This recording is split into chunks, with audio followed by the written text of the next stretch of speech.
Alright, so if you guys have been following along with the Instagram with the bus build, a lot of you guys wanted to see more bus build videos, so here we go. We are currently on the back wall fabrication. I've done the sides. I'll put in a quick shot here of what the sides look like, but if you guys have been following the channel, we tore down all the normal bus windows. I built in new wall frames, de-rusted everything, took all new skins off, put the mahogany wood on the backside, and we fabricated solid wall, so it was solid.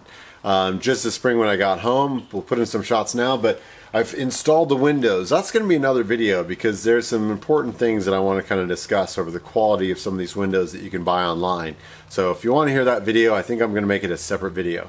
But for today, the rear wall here, I'm going to keep the original bus window back here because it's designed as sort of an emergency escape. I will have to screen it in when I build the walls so that obviously the bugs don't get in, but I think it'll provide an easy tip out for really good air circulation for the bed, as well as an emergency exit. If for whatever reason in the back country I end up on my side, you know, we're not going to really fit very well out of those online windows.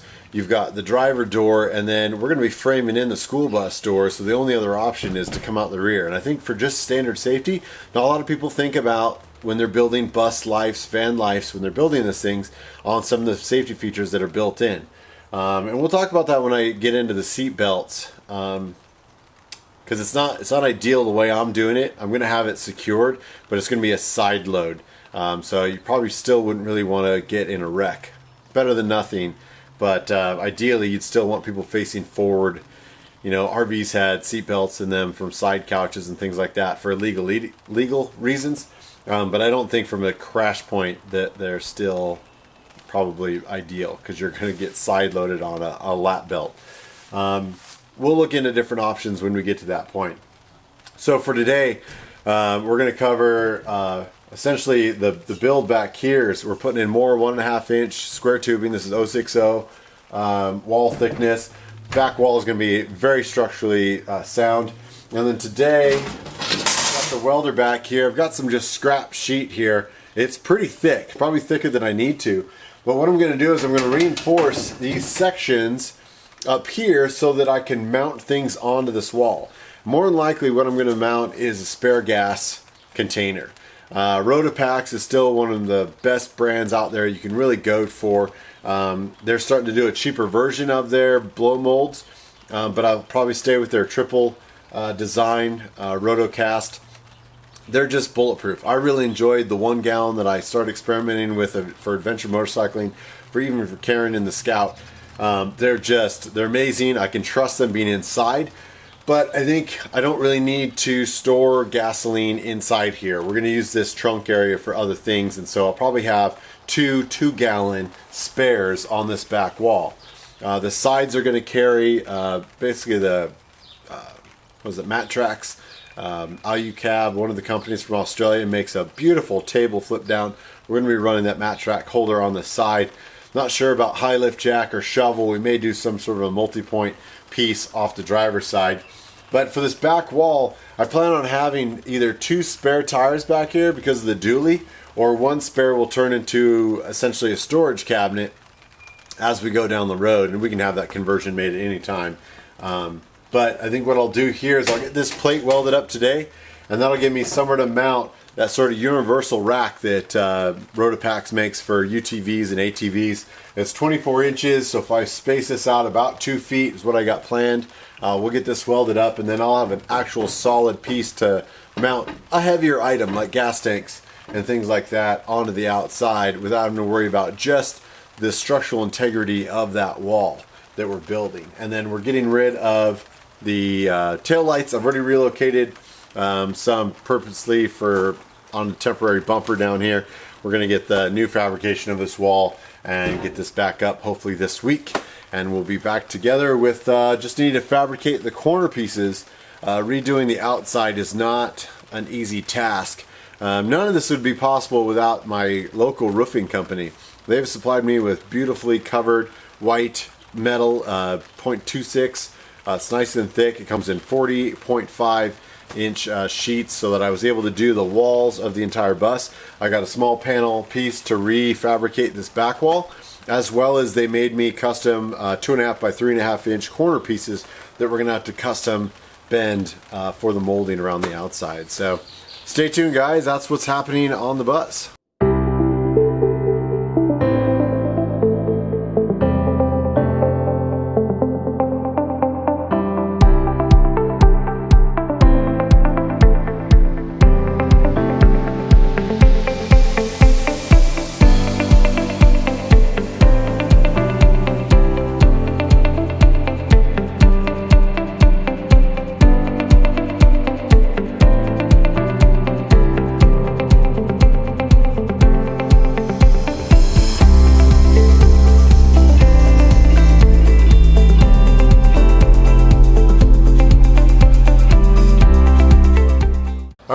Magic of YouTube. We fast forwarded, sunny skies, tarp is gone. Got to uncover the tarp. I'm hoping it'll never have to go back on. And we've put in those panels that you've been watching me build. This is probably about a week later after I shot that last set of videos. I got the door in there, the window's back in, the window is sealed up, and now I'm working on that just last piece of fabrication that's going to cover the sides, and we'll show that in just a second. But I'll bring you up close and let you know what exactly kind of my plans were and why I cut a big hole in the side. And yes, bus building and things like this don't go as perfectly. I got rushed. I don't know what I was thinking, but if you saw the pictures before, I'd welded in reinforcements for the back door, the entire wall, as well as that little cargo panel. And then of course I took the old pieces, I used those as a template, and I just marked the square pieces that I had just welded in. And what did I do? I cut them all out, and of course it's not a square hatch. It's got rounded corners just like the windows do. So I had to do a little bit of backpedaling. I didn't want to replace the entire panel for cost and time and everything, and so yeah, I sort of fabbed up little corner pieces. I'll throw in some pictures. I'm not real happy with it. It is sealed, it's waterproof. I'm hoping once I get paint and a whole layer of rhino lining over the entirety of the bus that I will soon forget about that. It's a learning curve. Never built a bus before, never done handmade panels to replace. We'll zoom out here and you'll see kind of the biggest thing you can see is we've taken just some Amazon lights. I actually really like these. I'll put up a quick close-up shot. They have kind of a wired cage on there. I put the regular stock bumper back on just so I had something. You know, license plate is all temporary. The license plate used to be on that panel up there. That was another process. I was trying to see if I could weld in those holes. It's not real pretty, but again, first time doing all this stuff. It's definitely a learning curve. Now I did do this basically upside down, but it is on purpose. But the latch handles are kind of upside down from original. This is $20 off of Craigslist. Back hatch, so the size is what it was. That's where I went the dimensions off. Got it sealed, reinforced the corners here. I've got a little adjustment to do. What this is going to do is this is going to give me access to essentially what's going to be my trunk. Oils, tool kits, you know, lifts, bottle jack, all that stuff. It's going to be secured back here. I'm also thinking about putting in a pull drawer, so I can have kind of a tool kit that's going to be below the bench seat / bed in there, and I'll have a slide out in there. So for the meantime, these are temporary, nice snug fit.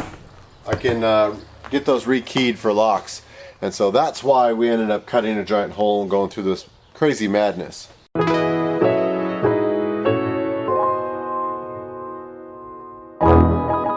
Thanks for all the love and support. You guys are amazing. Please like, share, and subscribe. Follow the adventure on social media, and we'll see you on the road.